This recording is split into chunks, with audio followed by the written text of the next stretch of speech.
আসসালামু আলাইকুম। রংপুরবাসীর জন্য এটা আসলে একটা সুখের মাস। রংপুরবাসী আসলেই ভাগ্যবান, এক মাসে পেতে পারে ২ টা পুরস্কারের সম্মান।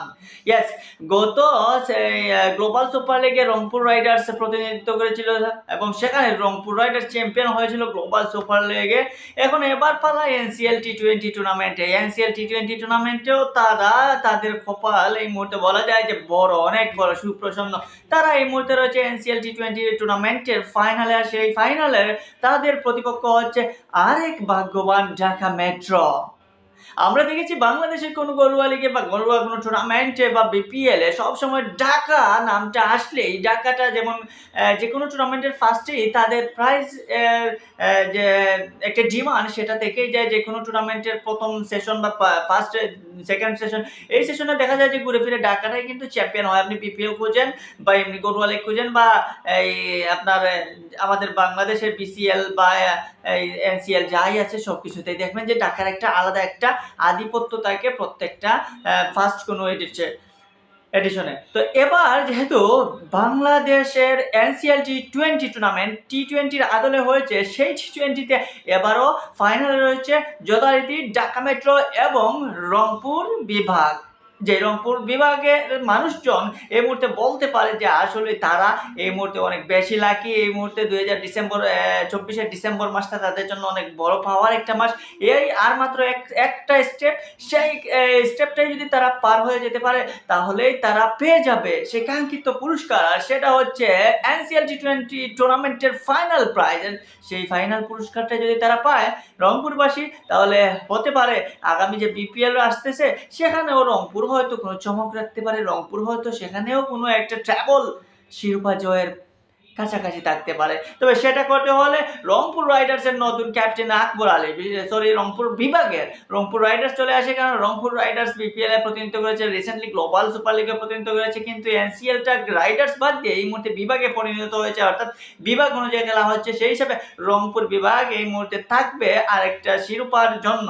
সেই হিসাবে বলা যায় যে আকবর আলী বিশ্বকাপ জয়ী ক্যাপ্টেন, আন্ডার-19 বিশ্বকাপ জয়ী করেছেন এবং রিসেন্টলি আকবর আলীর সুনাম সর্বত্র ছড়িয়ে পড়েছে। তার মধ্যে লিডারশিপ কোয়ালিটিটা রয়েছে, প্রত্যেক মানুষই জানে, সবাই বলতেছে যে আকবর আলী অনেক কিছু করতে পারবে।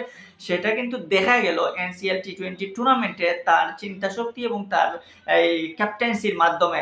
তার দুর্দান্ত ক্যাপ্টেন্সি এবং তার কিছু ম্যাচ জয়ী ইনিংস এবং কার্যকারী ইনিংসগুলো রয়েছে, সেইগুলোর কারণে বলাই যায় যে আকবর আলী এই মুহূর্তে চমক দেখাতে পারেন কোনো কিছু, এবং সেই চমকটা যদি রংপুর বিভাগকে চ্যাম্পিয়ন করে হয় তাহলে মন্দ কিসে। তাই রংপুরবাসীর জন্য এই লাকি টার্মটা হতে যাচ্ছে অন্য একটা বিষয়, এবং লাকি টার্মের সুযোগ নিতে পারবে কি রংপুরবাসী এবং রংপুর বিভাগের যারা প্লেয়াররা রয়েছে তাদের জন্য এটা একটা বড় চান্স যে আসলে বিপিএল এর আগে নিজেদেরকে মেলে ধরার বা বিপিএল এর আগে তাদেরকে যে অস্ত্রটা সেই অস্ত্রগুলো শানিত করার এই সুযোগ, সেটা যদি ফাইনালে করতে পারে আরো বিগভাবে তাহলে সেটা হবে আরো বড় বিষয়। তো এখন দেখা যাক রংপুর বিভাগ এবং ঢাকা মেট্রোর ফাইনাল ম্যাচে কে জয়লাভ করে। অপরদিকে ঢাকা মেট্রোর ক্যাপ্টেন মোহাম্মদ নাঈম শেখ দীর্ঘদিন জাতীয় দলের বাইরে, এবং জাতীয় দলে যখন এসেছিলেন তখন তার মধ্যে অনেক আশা ভরসা, অনেক চাওয়া পাওয়া ছিল, প্রত্যাশা ছিল ফ্যানদের বেশি। বাংলাদেশ ক্রিকেট বোর্ডও নাঈম শেখের প্রতি অনেক লগ্নি করেছে, কিন্তু যথারীতি নাঈম শেখ একটা সময় এসে ডুবে যান, একটা সময় এসে পারফরমেন্সের বাইরে চলে যান, এবং তিনি নিজেকে খুঁজতে খুঁজতে এখন যেন তিনি কিছুটা হলেও নিজেকে পেয়েছেন। রিসেন্টলি এনসিএল টি-20 টুর্নামেন্টে এখন পর্যন্ত সর্বোচ্চ রান সংগ্রাহকের তালিকায় তিনি রয়েছেন, এমনকি তার যে ধারাবাহিক ব্যাটিং সেটাও দেখাচ্ছেন, স্ট্রাইক রোটেট করে খেলাও দেখা যাচ্ছে তার ব্যাটের মধ্যে রয়েছে এই মুহূর্তে।